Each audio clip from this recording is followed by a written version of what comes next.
ये कहानी पूरी तरह काल्पनिक है। इसका किसी व्यक्ति या घटना से कोई संबंध नहीं है।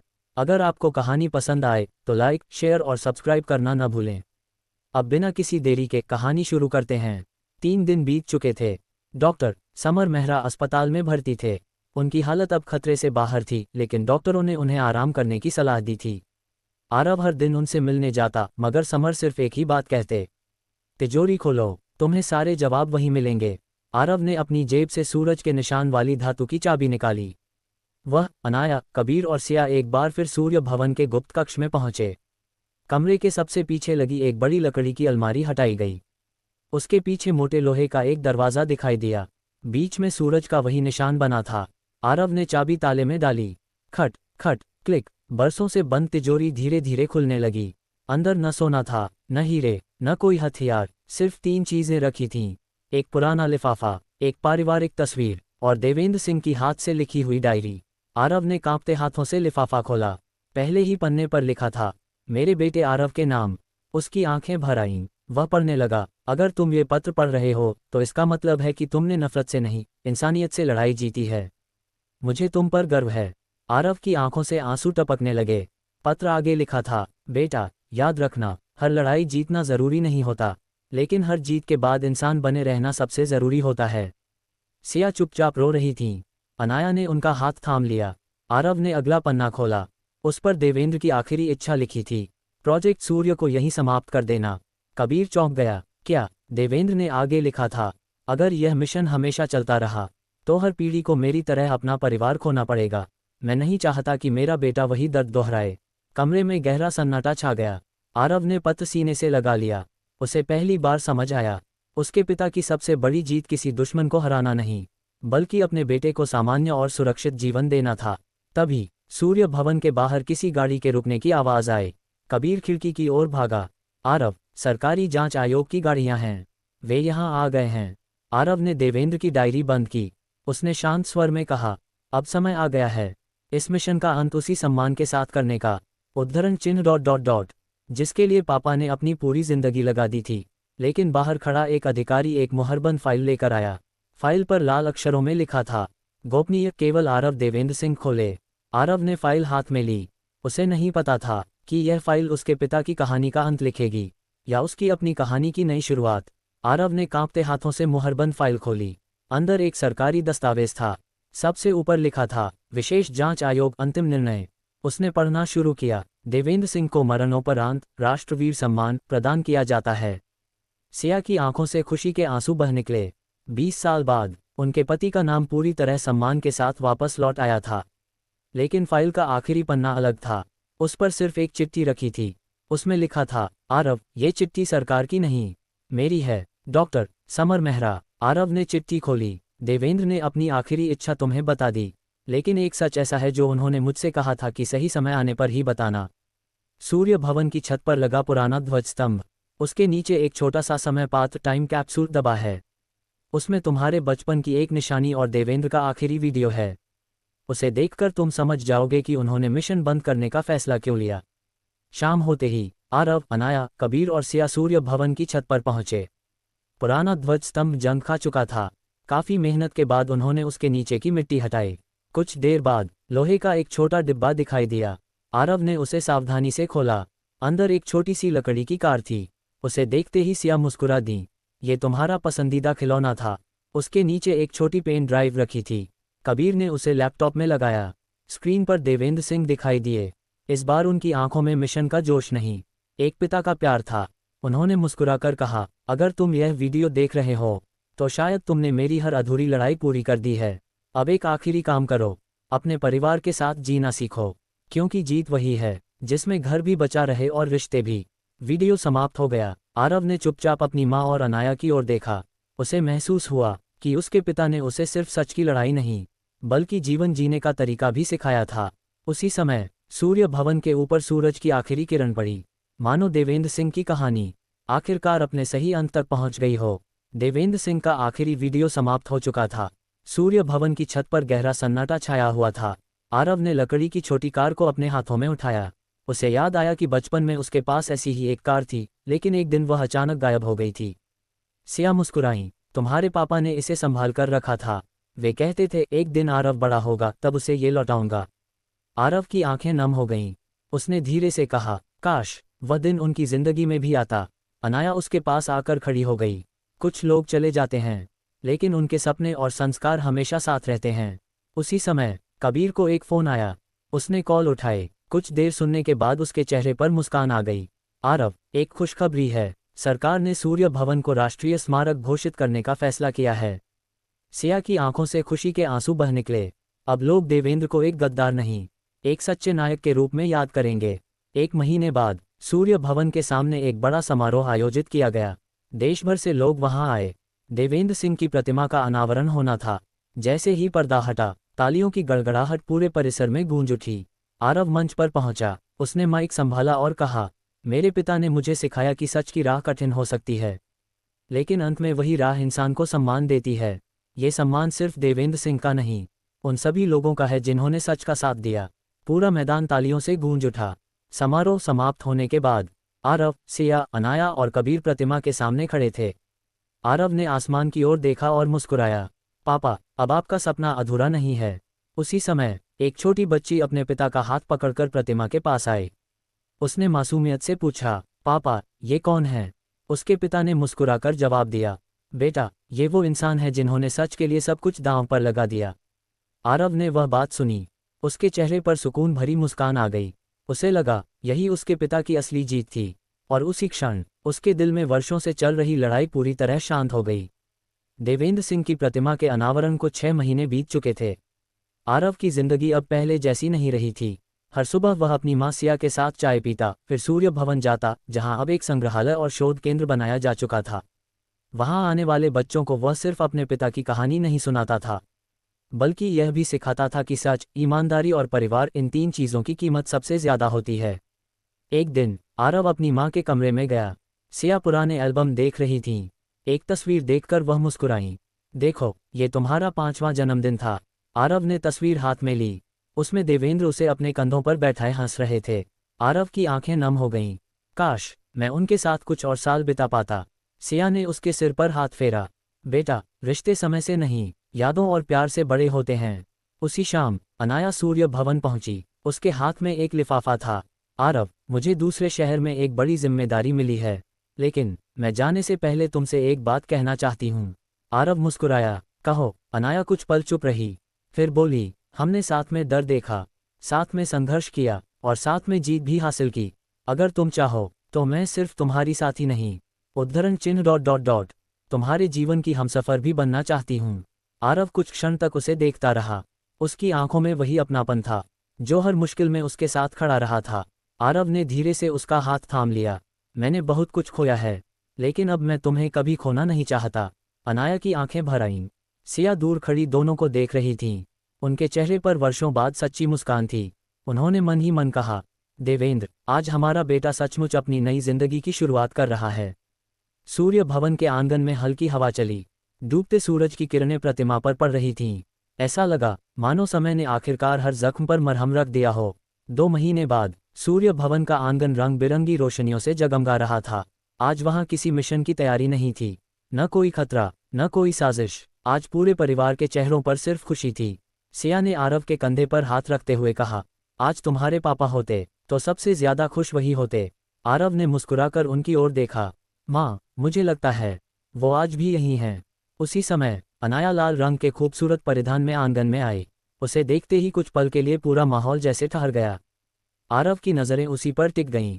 अनाया हल्के से मुस्कुराए। क्या हुआ? आरव ने मुस्कुराते हुए जवाब दिया, तुम्हें देखकर लगता है लंबे सफ़र के बाद मुझे अपना घर मिल गया। अनाया की आंखें नम हो गईं। वह धीरे से बोली, और मुझे अपनी मंजिल। शाम ढलते ही दोनों ने परिवार और अपने करीबी साथियों की मौजूदगी में एक दूसरे को अंगूठी पहनाई। तालियों की गूंज पूरे सूर्य भवन में फैल गई। कबीर ने हंसते हुए कहा, अब तो मिशन का नाम बदलना पड़ेगा। सब लोग हंस पड़े। आरव ने मुस्कुराकर कहा, हाँ, अब हमारा सबसे बड़ा मिशन है। इस खुशी को हमेशा बनाए रखना। रात को समारोह समाप्त होने के बाद आरव अकेला देवेंद्र सिंह की प्रतिमा के पास गया। उसने प्रतिमा के सामने एक सफ़ेद गुलाब रखा। धीरे से बोला, पापा, आपने मुझे सच के लिए लड़ना सिखाया, माँ ने मुझे माफ़ करना सिखाया, और अनाया ने मुझे जीना सिखाया। अब मैं वादा करता हूँ, आपके नाम को हमेशा सम्मान के साथ आगे बढ़ाऊंगा। उसी समय हल्की हवा चली, प्रतिमा के पास लगा तिरंगा धीरे धीरे लहराने लगा। आरव ने आसमान की ओर देखा, उसके चेहरे पर सुकून था। कई वर्षों की लड़ाई आखिरकार प्यार, परिवार और विश्वास की जीत के साथ समाप्त हो चुकी थी। लेकिन जीवन की कहानी यही नहीं रुकती, क्योंकि हर अंत एक नई शुरुआत भी होता है। सगाई के बाद पहली सुबह, सूर्य भवन का आंगन हल्की धूप से नहा रहा था। आरव बरामदे में बैठा चाय पी रहा था। सिया उसके सामने मुस्कुरा रही थी। कई सालों बाद इस घर में फिर से हंसी लौट आई थी। तभी अनाया 2 कप चाय लेकर आए। वह मुस्कुराकर बोली, अब तो तुम्हें समय पर नाश्ता भी करना पड़ेगा। आरव हंस पड़ा, लगता है अब मिशन से ज्यादा तुम्हारे नियम मानने पड़ेंगे। तीनों की हंसी पूरे आंगन में गूंज उठी। उसी समय सूर्य भवन के मुख्य द्वार पर एक बुजुर्ग दंपति पहुंचे। उनके हाथ में एक पुराना लिफाफा था। बुजुर्ग ने विनम्रता से कहा, क्या आप आरव देवेंद्र सिंह हैं? जी, मैं ही हूँ। उन्होंने कांपते हाथों से लिफाफा आगे बढ़ाया। 20 साल पहले देवेंद्र जी ने हमारी बेटी की जान बचाई थी। हम उन्हें धन्यवाद भी नहीं कह पाए। ये पत्र उन्होंने हमें दिया था और कहा था कि सही समय आने पर आपको दे दें। आरव ने पत्र खोला। उसमें लिखा था, अगर यह पत्र तुम्हारे हाथ में पहुंचे तो समझना कि जिंदगी का सबसे बड़ा सम्मान पदक नहीं बल्कि लोगों की दुआएं होती हैं। आरव ने पत्र पढ़कर अपनी आंखें बंद कर लीं। उसे महसूस हुआ कि उसके पिता ने सिर्फ दुश्मनों से लड़ाई नहीं लड़ी थी, उन्होंने अनगिनत लोगों की जिंदगी भी बदली थी। सिया की आंखें गर्व से चमक उठीं। अनाया ने धीरे से कहा, अब समझ आया, लोग आज भी उन्हें क्यों याद करते हैं। बुजुर्ग दंपति ने जाते जाते कहा, बेटा, तुम्हारे पिता ने हमारी बेटी को नया जीवन दिया था। आज तुम्हें देखकर लगता है उनकी अच्छाई अब भी जिंदा है। आरव ने झुककर उनका आशीर्वाद लिया। उसके चेहरे पर एक शांत मुस्कान थी। अब उसे समझ आ गया था, किसी इंसान की असली विरासत उसकी दौलत नहीं बल्कि उसके अच्छे कर्म होते हैं। सूरज की सुनहरी किरणें सूर्य भवन पर फैल चुकी थीं। एक नई सुबह, एक नई उम्मीद और एक नई जिंदगी उनका इंतजार कर रही थी। सूर्य भवन आज किसी त्योहार की तरह सजा हुआ था। रंग बिरंगी झालरों की रोशनी, फूलों की खुशबू और मेहमानों की हंसी से पूरा आंगन महक रहा था। आज आरव और अनाया की शादी थी। सिया सुबह से ही सारी तैयारियों में लगी थीं। उन्होंने देवेंद्र सिंह की तस्वीर के सामने दीपक जलाया और धीमे से कहा, आज अपने बेटे को आशीर्वाद देना, उसकी नई जिंदगी शुरू हो रही है। उधर आरव तैयार होकर आईने के सामने खड़ा था। कबीर हंसते हुए बोला, इतने बड़े बड़े मिशन में भी तुम्हें डर नहीं लगा, लेकिन आज तुम्हारे हाथ कांप रहे हैं। आरव मुस्कुराया, आज पहली बार मुझे हारने का डर है, कहीं अनाया मुझसे नाराज न हो जाए। दोनों हंस पड़े। शाम होते होते अनाया दुल्हन के जोड़े में मंडप तक पहुंची। उसे देखते ही आरव की नज़रें कुछ पल के लिए ठहर गईं। अनाया ने हल्की मुस्कान के साथ पूछा, इतना क्या देख रहे हो?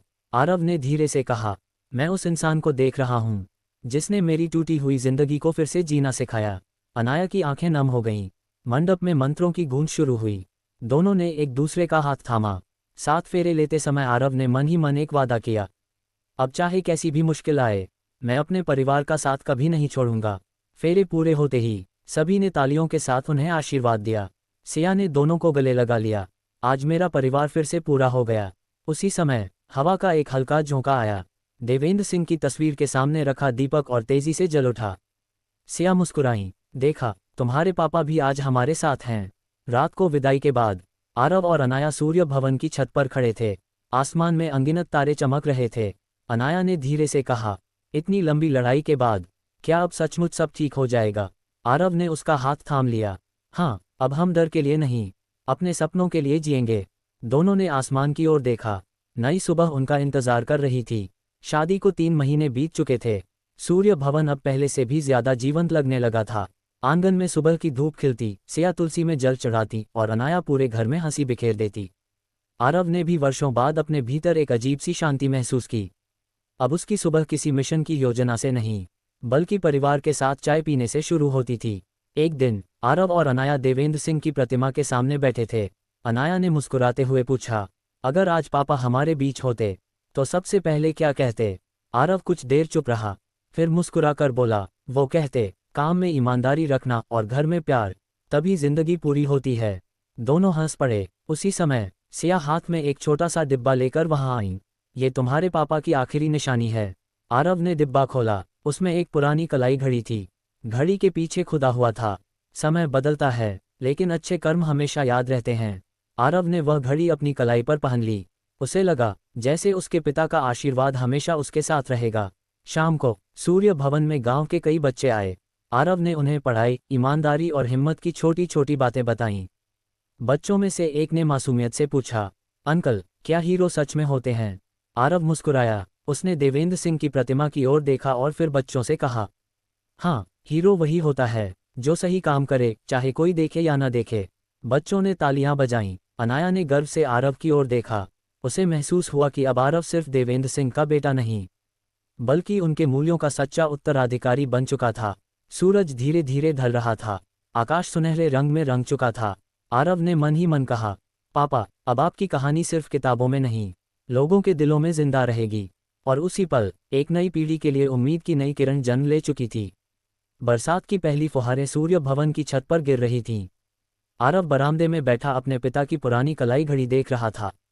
समय आगे बढ़ चुका था, लेकिन कुछ यादें आज भी वैसी ही थीं। अनाया चाय लेकर आए और उसके पास बैठ गई। क्या सोच रहे हो? आरव हल्के से मुस्कुराया। सोच रहा हूँ, पापा ने मुझे सबसे बड़ी विरासत क्या दी? अनाया ने मुस्कुराकर पूछा, सूर्य भवन, सम्मान या प्रोजेक्ट सूर्य? आरव ने सिर हिलाया। नहीं, उन्होंने मुझे सिखाया कि मुश्किल समय में भी इंसानियत नहीं छोड़नी चाहिए। तभी मुख्य द्वार पर दस्तक हुई। सिया ने दरवाज़ा खोला। बाहर लगभग 20 साल का एक युवक खड़ा था। उसने झुककर कहा, मेरा नाम अमन है। मैं उसी अधिकारी विवेक चौहान का बेटा हूँ, जिनकी जान आपने कुछ साल पहले बचाई थी। आरव ने उसे अंदर बुलाया। अमन की आंखों में सम्मान साफ दिखाई दे रहा था। उसने कहा, मेरे पापा हमेशा कहते हैं, अगर उस दिन आरव नहीं होता तो मैं आज जिंदा नहीं होता। मैं पुलिस सेवा में जाना चाहता हूँ। मैं भी लोगों के लिए कुछ करना चाहता हूँ। आरव मुस्कुराया। उसने अमन के कंधे पर हाथ रखा। याद रखना, वर्दी तुम्हें ताकत देगी, लेकिन ईमानदारी तुम्हें सम्मान दिलाएगी। अमन ने सिर झुकाकर कहा, मैं ये बात कभी नहीं भूलूंगा। वह चला गया। सिया ने गर्व से अपने बेटे को देखा। आज तुमने वही किया जो तुम्हारे पिता किया करते थे। शाम को पूरा परिवार देवेंद्र सिंह की प्रतिमा के सामने खड़ा था। आरव ने अपनी कलाई की घड़ी देखी, फिर आसमान की ओर नजर उठाई। उसे लगा जैसे कहीं दूर उसके पिता मुस्कुरा रहे हों।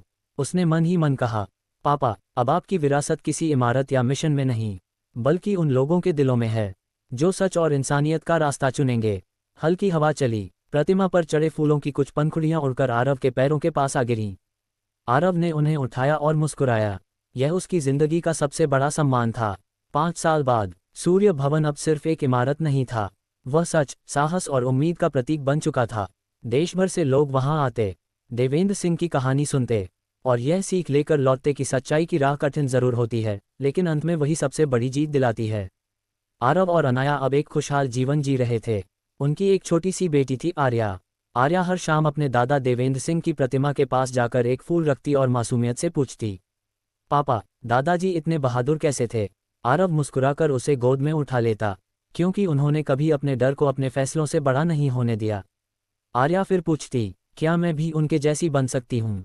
आरव उसकी नाक छूकर कहता, अगर तुम हमेशा सच बोलोगी, दूसरों की मदद करोगी और अपने परिवार से प्यार करोगी, तो तुम उनसे भी बड़ी इंसान बनोगी।